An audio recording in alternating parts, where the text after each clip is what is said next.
آپ کو سمجھنے میں کچھ مشکل پیش آتی ہے تو اب ان سے پوچھو جس کے پاس علم ہے، یعنی عالموں سے پوچھو۔ اگر قرآن مجید میں سائنس کا ذکر ہوتا ہے تو آپ کس سے پوچھیں گے؟ آپ حجام سے پوچھیں گے؟ آپ پوچھیں گے سائنسدان سے، کیونکہ سائنسدان علم رکھتا ہے سائنس کے بارے میں۔ اگر قرآن مجید ذکر کرتا ہے میڈیسن کے بارے میں تو آپ کس سے پوچھیں گے؟ آپ پوچھیں گے ڈاکٹر سے۔ اگر قرآن مجید پڑھتے پڑھتے آپ کو کوئی مشکلات پیش آتی ہے، آپ جاننا چاہتے اس کے معنی یا جاننا چاہتے نزول قرآن، تو آپ ایک عالم سے پوچھیں گے جو 7 سال یا 14 سال دارالعلوم میں علم حاصل کیا ہے قرآن کے بارے میں۔ تو اگر قرآن پڑھتے ہوئے کچھ مشکلات پیش آتی ہے تو اللہ تعالیٰ فرماتے ہیں کہ ان سے پوچھو جو اس میدان میں علم رکھتے ہیں۔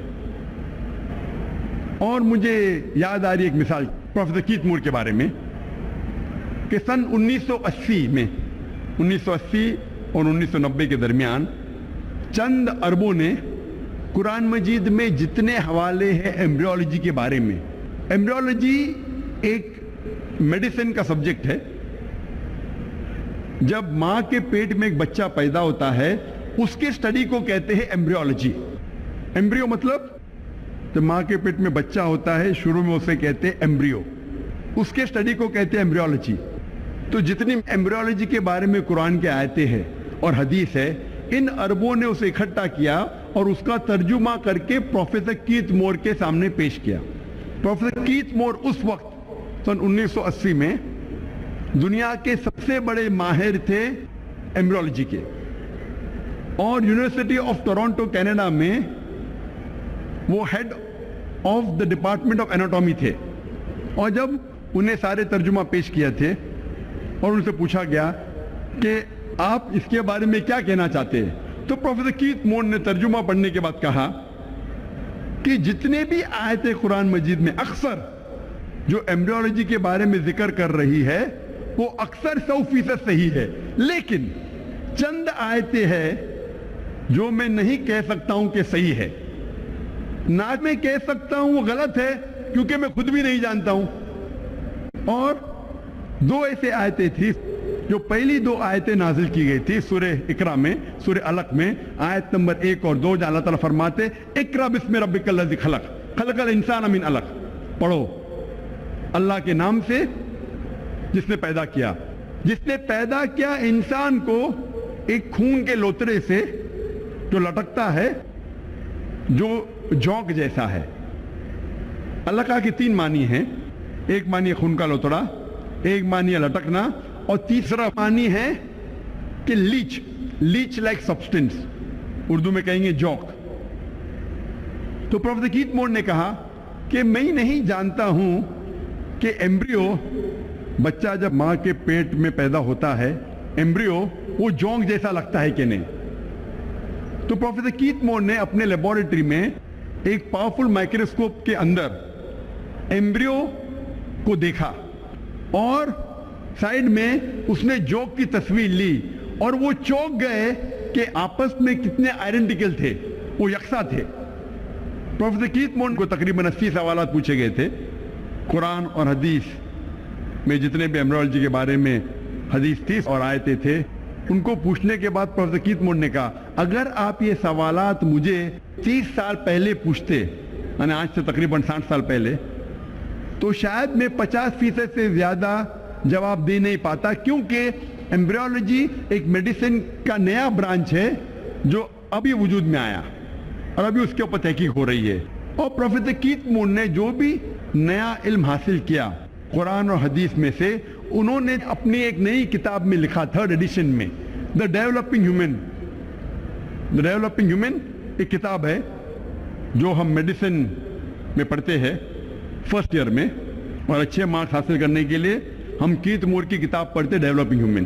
تو انہوں نے 3rd ایڈیشن لکھا اور یہ نیا علم جو حاصل کیا اس کے اندر ایڈ کیا، اور الحمدللہ اس کتاب کو سب سے پہلا انعام ملا اس سال، سب سے بہترین کتاب جو ایک لیکھک نے میڈیسن کے بارے میں لکھا ہو۔ اور اس کتاب کا ترجمہ کئی زبانوں میں بعد میں کیا گیا ہے۔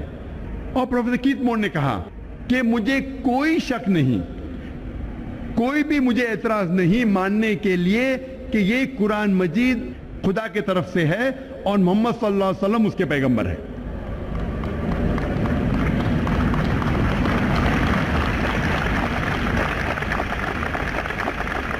جب بھی آپ کوئی ایک مشین لیتے ہیں تو اس کے ساتھ آتا ہے انسٹرکشن مینیول.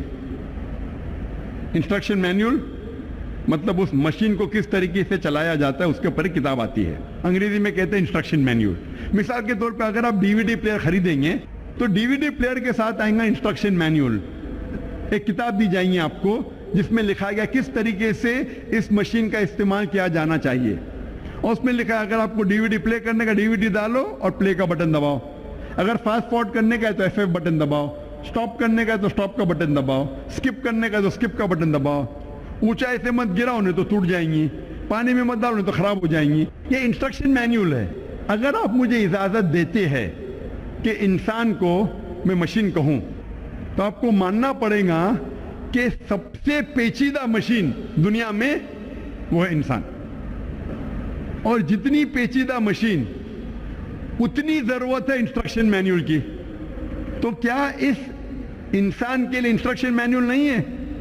جب چھوٹی مشین رہتی تو انسٹرکشن مینیول آتا ہے. تو اگر آپ مجھے اجازت دیں گے انسان کو مشین کہنے کے لیے آپ کو ماننا پڑے گا سب سے پیچیدہ مشین دنیا میں. کیا اس کے لیے انسٹرکشن مینیول نہیں؟ انسان کی آخری انسٹرکشن مینیول ہے یہ قرآن. قرآن مجید انسانوں کی آخری انسٹرکشن مینیول ہے. ہمارے خالق ہمارے رب اللہ سبحانہ و تعالیٰ نے انسان کے لیے کیا بہتر ہے, کیا فائدے مند ہے, کیا نقصان دہ ہے, یہ انسٹرکشن مینیول قرآن مجید میں لکھی ہے. جب سب سے پہلی بار آٹو موبائل گاڑی ہندوستان میں آئی تھی بہت سالوں پہلے 50 60 یا 100 سال پہلے, سب سے پہلی بار جب گاڑی ہندوستان میں آئی تو لوگ گاڑی چلانا نہیں جانتے تھے. تو کمپنی کیا کرتی تھی, گاڑی کے ساتھ آپ کو ڈرائیور بھی دیتی تھی. جب گاڑی چلانا نہیں آتا ہے تو گاڑی کو لے کے کریں گے کیا؟ 50 یا 100 سال پہلے پہلی بار جب ہندوستان میں گاڑی آئی تو گاڑی کے ساتھ کمپنی ڈرائیور بھی دیتی تھی. تو ایک امیر نواب تھے جن نے ایک نئی گاڑی خریدا, گاڑی کے ساتھ کمپنی نے ڈرائیور بھی دیا. تو نواب ڈرائیور سے کہتے ہیں ایک دن گاڑی کو تیار کرو, مجھے بیگم صاحبہ کو شاپنگ کے لیے لے جانا ہے.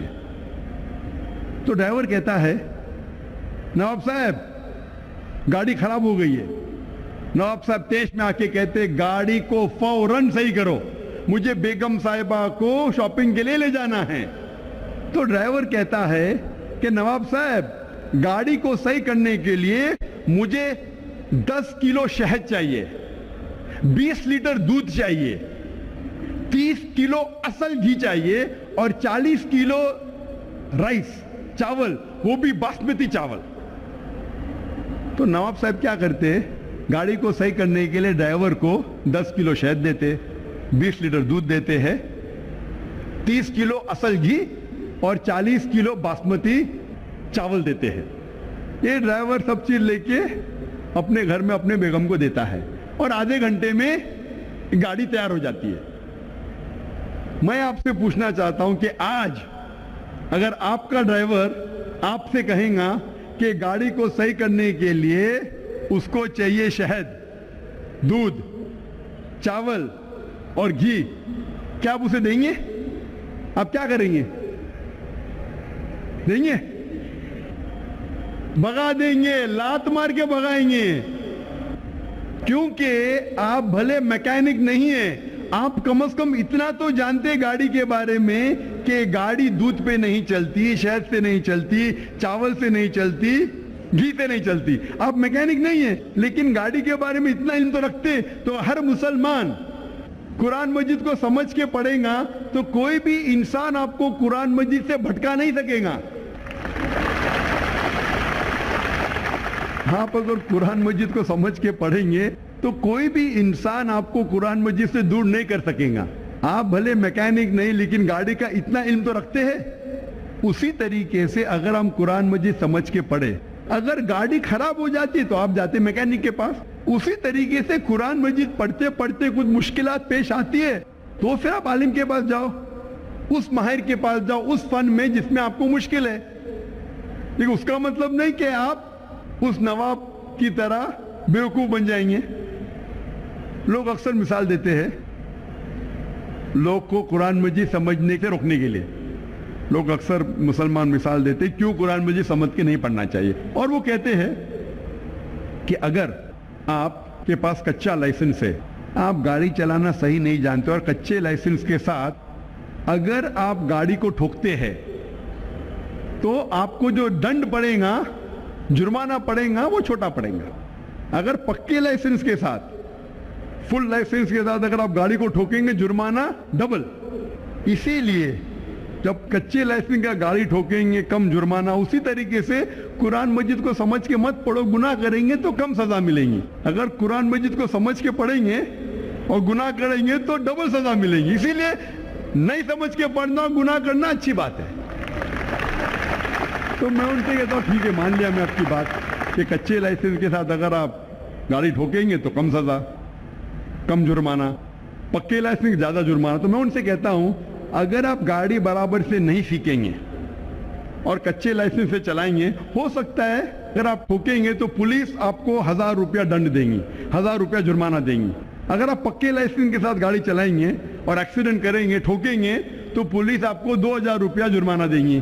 لیکن اگر آپ کچے لائسنس کے ساتھ چلائیں گے، گاڑی چلانا نہیں سیکھیں گے، ہو سکتا ہے 5 سال میں آپ 100 بار گاڑی ٹھوکیں گے تو آپ کو جرمانہ دینے پڑیں گا 1000 × 100 1 لاکھ روپیہ. اگر آپ برابر سے گاڑی سیکھیں گے، 5 سال میں ہو سکتا ہے کہ 1 بار گاڑی ٹھوکیں گے تو 5 سال کے بعد جرمانہ آپ کو 2000 روپیہ. تو 1 لاکھ جرمانہ اچھا کہ 2000 جرمانہ اچھا؟ یہ منطق میں کہاوت ہے کہ اس کے غلط لاجک کو اگری کرو اور پھر اسے غلط ثابت کرو. اگر کوئی کہتا ہے 2 + 2 5 تو میں کہوں گا ٹھیک ہے، 2 روپیہ لے، 2 روپیہ لے، 5 روپیہ لا، 2 لاکھ روپیہ لے، 2 لاکھ روپیہ لے، 5 لاکھ لے کیا. تو منطق کے اندر ایک کہاوت ہے کہ غلط لاجک کوئی کہتا ہے اسے اگری کر کے اسے غلط ثابت کرو. تو اگر آپ قرآن مجید نہیں سمجھ کے پڑھیں گے اور گناہ کریں گے، کئی گناہ کرتے رہیں گے، بھلے آپ کو آدھی سزا ملی. تو قرآن مجید کو سمجھو، اس کے پر عمل کرو. انسان غلطیاں کرتے، اکثر غلطیاں آپ انشاءاللہ قرآن مجید پڑھ کے آپ غلطیوں سے دور ہوئیں گے. کچھ لوگ اکثر کہتے ہیں کہ قرآن مجید کو سمجھ کے نہیں پڑھنا چاہیے، اور دوسری اور کچھ لوگ کہتے ہیں کہ قرآن مجید کو پڑھ کے عربی میں فائدہ ہی نہیں، عربی میں پڑھ کے فائدہ ہی نہیں. اللہ تعالیٰ فرماتے ہیں سورہ نساء میں، سورہ نمبر 4 آیت نمبر 171 میں، لا تغلوا فی دینکم، آپ دین کے دائرے سے باہر مت جاؤ، دائرے میں ہونا چاہیے.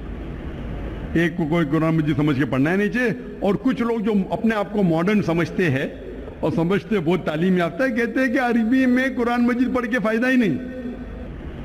قرآن مجید میں اللہ تعالیٰ کئی آیتوں میں فرماتے ہیں اور کئی صحیح حدیث ہے جس میں لکھا ہے کہ قرآن مجید عربی میں پڑھنے سے بھی فائدہ ہے، کئی فائدے ہیں.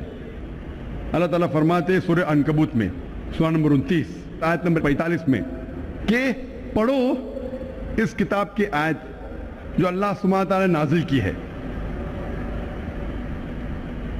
اور اللہ تعالیٰ فرماتے ہیں کہ آپ قرآن مجید کو عربی میں پڑھو، اس میں کئی فائدے ہیں.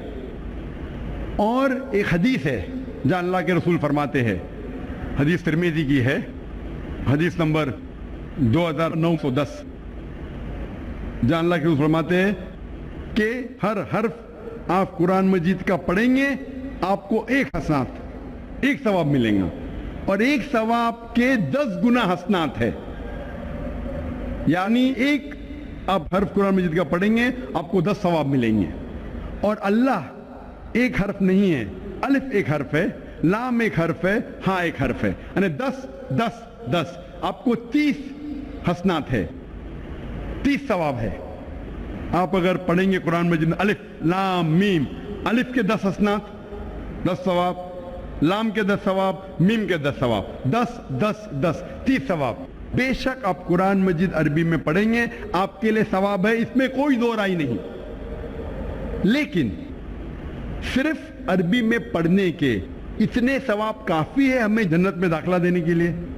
کیونکہ ہم اتنی غلطیاں کرتے ہیں ہر روز، ہم انسان ہونے کے ناطے اتنی غلطیاں کرتے ہیں، کیا یہ 10 کافی ہے ہمیں جنت میں لے جانے کے لیے؟ اگر ہم قرآن مجید کو عربی میں پڑھنے کے علاوہ اس کی معنی سمجھے اور اس کے اوپر عمل کرے تو کئی گنا زیادہ حسنات ملیں گے، اور یہ آپ کو انشاءاللہ جنت میں لے جائیں گے۔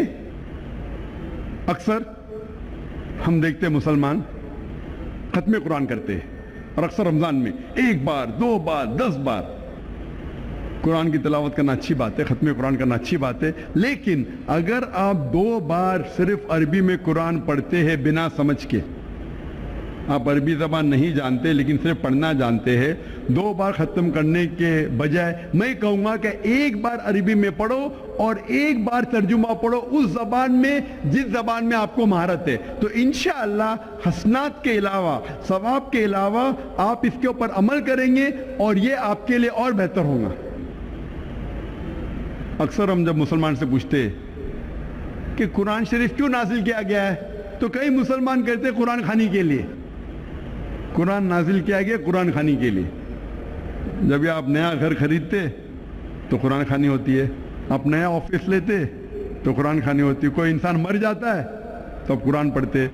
میں قرآن مجید میں کوئی بھی آیت نہیں جانتا ہوں جس میں لکھا ہے قرآن پڑھو کسی کے مرنے کے بعد۔ میں کہیں بھی کوئی بھی حدیث نہیں جانتا ہوں جس میں لکھا ہے یا اللہ کے رسول یا صحابہ نے کبھی قرآن پڑھے کسی کے مرنے کے بعد، کہ قرآن خوانی مرنے کے بعد لوگ کو بلایا جاتا ہے اور قرآن پڑھایا جاتا ہے۔ اگر آپ قرآن پڑھنا چاہتے بے شک پڑھو، آپ ہر روز پڑھو، عربی میں پڑھو اور معنی کے ساتھ پڑھو۔ میں ایک مثال دینا چاہتا ہوں کہ ایک انسان جاتا ہے فرانس BA میں گریجویشن کرنے کے لیے، ایک ہندوستانی جاتا ہے فرانس اور وہ فرینچ زبان نہیں جانتا ہے، فرینچ زبان نہیں جانتا ہے لیکن انگلش جانتا ہے، اور انگلش کی لکھاوٹ ABCD وہ فرینچ میں بھی ہے لیکن معنی الگ ہے۔ تو وہ فرانس جاتا ہے گریجویشن کرنے کے لیے، ہر روز وہ کالج میں حاضری دیتا ہے، اسے ملتا ہے P از فار پریزنٹ، ہر روز وہ حاضری دیتا ہے۔ جب ایگزامینیشن کا پیپر آتا ہے لیکن وہ کچھ سمجھتا نہیں کیونکہ وہ فرینچ نہیں جانتا ہے۔ جب ایگزامینیشن کا دن آتا ہے وہ ایگزامینیشن ہال میں جاتا ہے، وہاں بھی اسے P ملتا ہے، P فار پریزنٹ۔ میں آپ سے پوچھنا چاہتا ہوں، جب وہ پورے سال میں کچھ فرینچ میں نہیں سمجھا، وہ ایگزامینیشن میں بیٹھیں گا، ایگزامینیشن پیپر بھی ہے فرینچ میں، کیا وہ ایگزامینیشن میں پاس ہوں گا؟ بالکل نہیں۔ P کا مطلب پاس نہیں، P کا مطلب پریزنٹ، لیکن وہ پاس نہیں ہوں گا، اس سے پاس ہونے کے لیے سمجھنا پڑے گا۔ تو اسی لیے اگر آپ اس زندگی میں پاس ہونا چاہتے تو آپ کے لیے فرض ہے کہ اس زندگی کے بارے میں جانیں، کیا چیز اچھی ہے کیا بری ہے، کیا فرض ہے کیا حرام ہے۔ اور اللہ تعالیٰ فرماتے ہیں قرآن مجید میں سورہ ملک میں سورہ نمبر 67 آیت نمبر 2 میں، الذی خلق الموت والحیات، کہ اللہ سبحانہ و تعالیٰ نے موت اور زندگی دی ہے تاکہ وہ جانچ سکے کہ آپ میں سے سب سے اچھا کون ہے عمل میں۔ تو اللہ تعالیٰ کہتے ہیں کہ یہ زندگی ہمارے لیے امتحان ہے، اللہ نے موت اور زندگی پیدا کی ہے تاکہ وہ جانچ سکے آپ میں سے عمل میں سب سے اچھا کون۔ تو یہ ٹیسٹ میں جب آپ بیٹھ رہے ہیں، اس ٹیسٹ کے اصول آپ نہیں جانتے، اچھا کیا برا کیا، فرض کیا حرام کیا، تو کیا فائدہ؟ تو اگر آپ اس امتحان میں، زندگی کے امتحان میں پاس ہونا چاہتے ہیں تو آپ کے لیے فرض ہے کہ آپ یہ جانیں کہ اس امتحان کے اصول کیا ہے، اس کے فرائض کیا ہے۔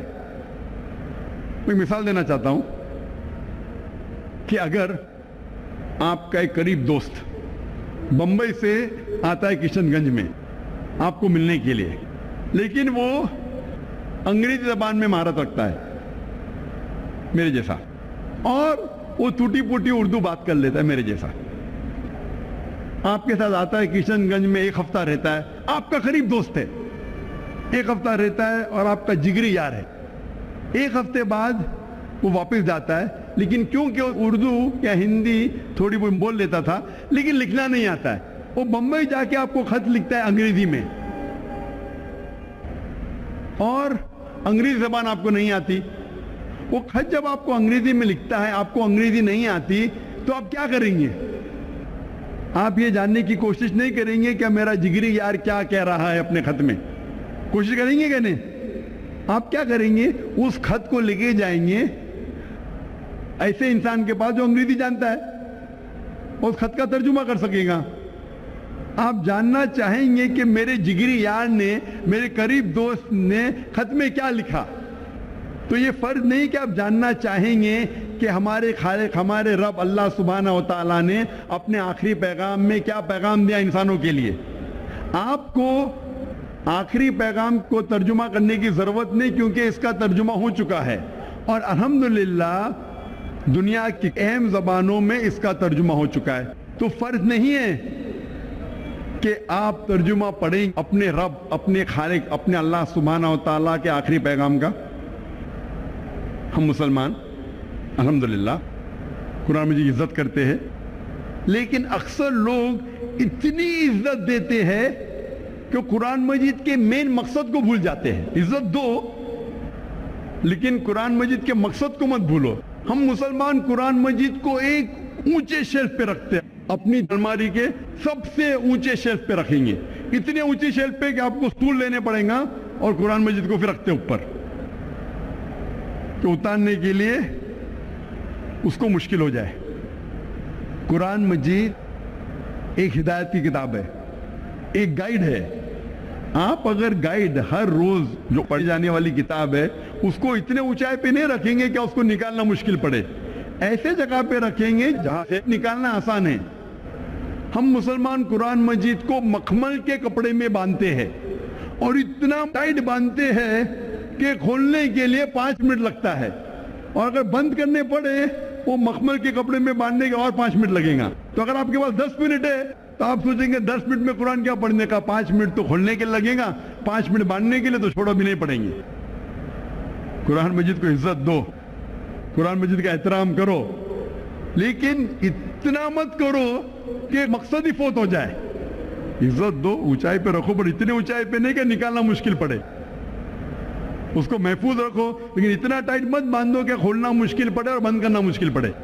ہم قرآن مجید کو ہاتھ لگانے کے لیے 1000 چیز سوچتے ہیں, جیسے وہ RDX بم ہے.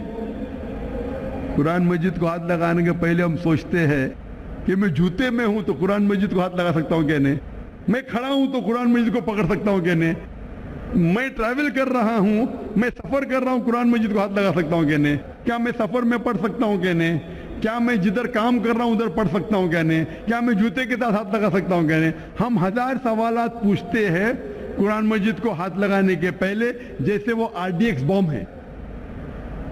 قرآن مجید ہمارے زندگی کی ہدایت کی کتاب ہے, وہ ایسی کتاب ہے جو روز پڑھی جانے والی کتاب ہے, اور کہیں نہیں لکھا ہے کہ ہم جوتے کی حالت میں قرآن مجید کو نہیں پکڑ سکتے, ہم کبھی سفر کر رہے تو قرآن مجید کو نہیں پڑھ سکتے.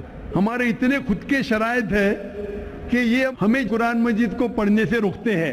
یہ ہمارے بنائے ہوئے شرائط ہے جو قرآن مجید کو پڑھنے